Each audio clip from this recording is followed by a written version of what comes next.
Bom dia, professora. Bom dia a todos. Eu vou iniciar, então, a nossa apresentação do TDE1, que vai ser uma breve aula sobre estruturas anatômicas. O nosso grupo é composto por mim, pelo Ali, pelo Gabriel, pelo Leonardo, pela Luana, pelo Lucas e pelo Marcelo. Então, eu vou iniciar falando aqui um pouco sobre as estruturas radiográficas.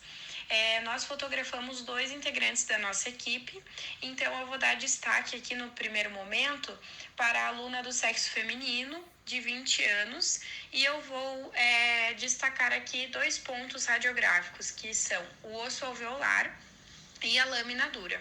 O osso alveolar consiste no tecido ósseo que proporciona a sustentação dos dentes. Então, é onde os dentes estão acomodados ali, sustentados. E a lâmina dura é uma porção da parede do alvéolo onde vão se inserir as fibras periodontais. E na radiografia a gente pode observar a lâmina dura como uma linha radiopaca, fina, que vai circundar os dentes.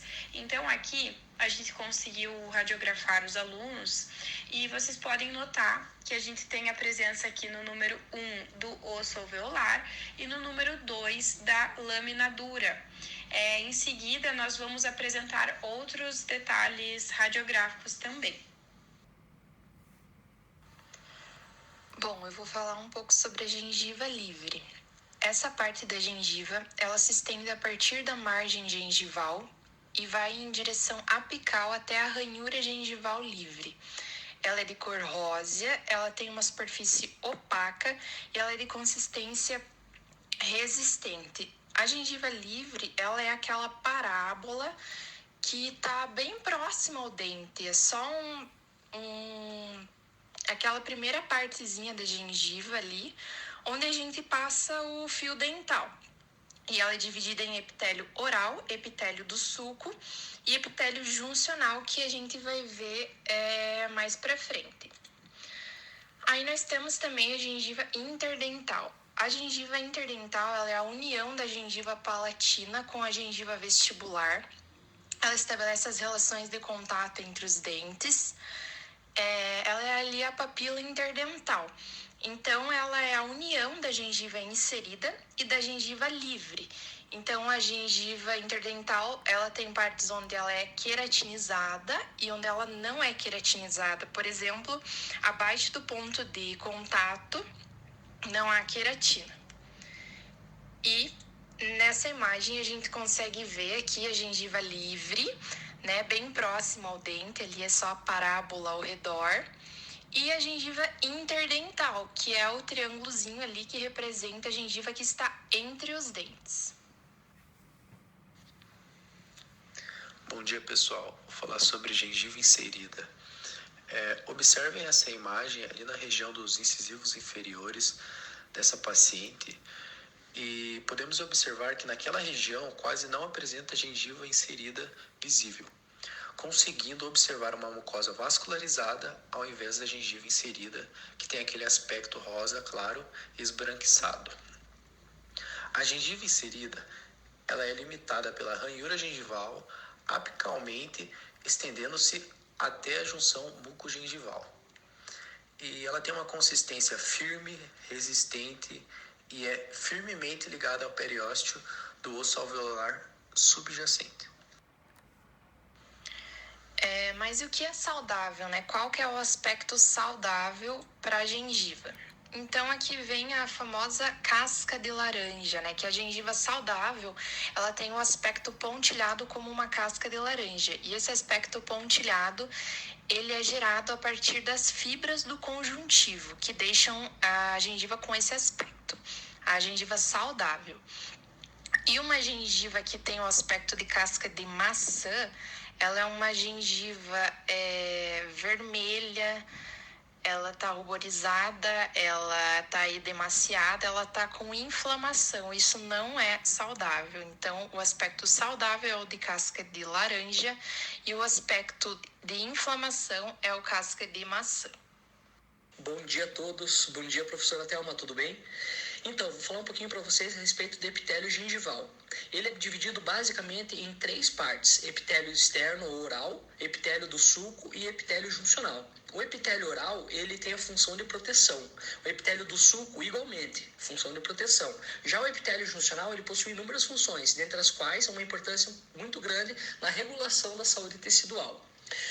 O epitélio gengival, esqueci de falar, ele tem a função de proteger as estruturas mais profundas, e a célula principal são os queratinócitos. Vou falar um pouquinho agora a respeito das divisões.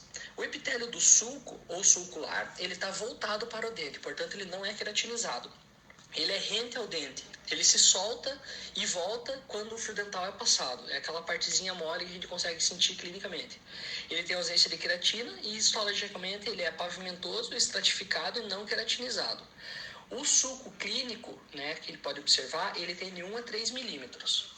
O epitélio juncional, ele também está voltado para o dente, portanto ele não é queratinizado. É a parte da inserção entre o dente e a gengiva. Ou seja, ele está aderido ao dente, né, uma adesão epitelial pela camada basal, lâmina basal interna, e unido ao tecido conjuntivo pela lâmina basal externa. E ele também é aderido através dos hemidesmossomos, né, reforçado pelas fibras gengivais. O epitélio oral é a junção do epitélio do sulco com o epitélio juncional, né? Ele está voltado para a cavidade oral, não mais igualmente os dois que eu já citei, que está voltado para o dente, ele está voltado para a cavidade oral. Ele cobre a crista e a superfície exterior da gengiva livre e a superfície da gengiva inserida. Em média, ele tem de 0,2 a 0,3 milímetros de espessura. E ele é composto basicamente por 4 camadas: a basal, a espinhosa, a granulosa e a córnea. Histologicamente, ele é considerado um epitélio pavimentoso, estratificado e, como eu já falei, queratinizado. Bem, agora eu vou abordar um pouco algumas estruturas anatômicas. São elas mucosa alveolar, palato duro, palato mole e trígono retromolar. A mucosa alveolar é a mucosa de revestimento dos alvéolos. Ela é permeável e móvel. E aí temos o palato duro e o palato mole. O palato duro é uma estrutura óssea que separa a cavidade oral e nasal e forma o teto da boca. O palato mole, o véu palatino, é um tecido mole que constitui a parte de trás do céu da boca. A diferença dele para o palato duro é que o palato duro tem osso e o mole é só mucosa. E o trígono retromolar é localizado na mandíbula, posterior aos últimos molares. Ele tem um formato meio triangular e o siso geralmente nasce nessa região. Voltando a falar sobre as estruturas radiográficas, o terceiro detalhe anatômico que vamos citar é a crista óssea alveolar, que é a região mais superior do processo alveolar e que se encontra nas regiões cervicais dos dentes. É um aspecto radiográfico bem importante para o diagnóstico de lesões periapicais. Além desse detalhe, o quarto que queríamos citar é o tecido ósseo, que é um tipo de tecido conjuntivo que é extremamente importante para a sustentação. O nosso segundo caso clínico se remete a um paciente do sexo masculino de 19 anos. Nas radiografias dele, nós identificamos ali no quarto quadrante o osso alveolar e no primeiro e segundo quadrante a lâmina dura, que é uma linha radiopaca fina que está junto às cristas ósseas alveolares. E no terceiro quadrante nós identificamos a crista óssea alveolar, que, como eu havia citado, é a região superior do processo alveolar, que se encontra nas regiões cervicais dos dentes. Aqui nesse slide nós estamos mostrando a delimitação da gengiva livre do paciente do segundo caso clínico. A gengiva livre ela vai da margem gengival até a junção cemento-esmalte. E por título de curiosidade, nós achamos interessante citar que alguns autores comparam a gengiva livre ao colarinho de camisetas. Geralmente elas apresentam 1 milímetro de largura e pode ser separada da superfície do dente com sondas periodontais, sem causar danos permanentes ao paciente. A cor adequada é uma cor rósea. Seria interessante apresentar uma superfície opaca e a sua consistência firme. A gengiva interdental, ou também conhecida como papila interdental, é a gengiva que se encontra entre os dentes. Na região dos dentes anteriores, ela possui um formato piramidal e na região de molares e premolares são mais achatadas. Ela é delimitada pela largura da superfície proximal dos dentes e pelo contato da junção cimento-esmalte. Saindo agora do nosso segundo caso clínico, nós selecionamos essa imagem para mostrar da melhor forma possível as delimitações.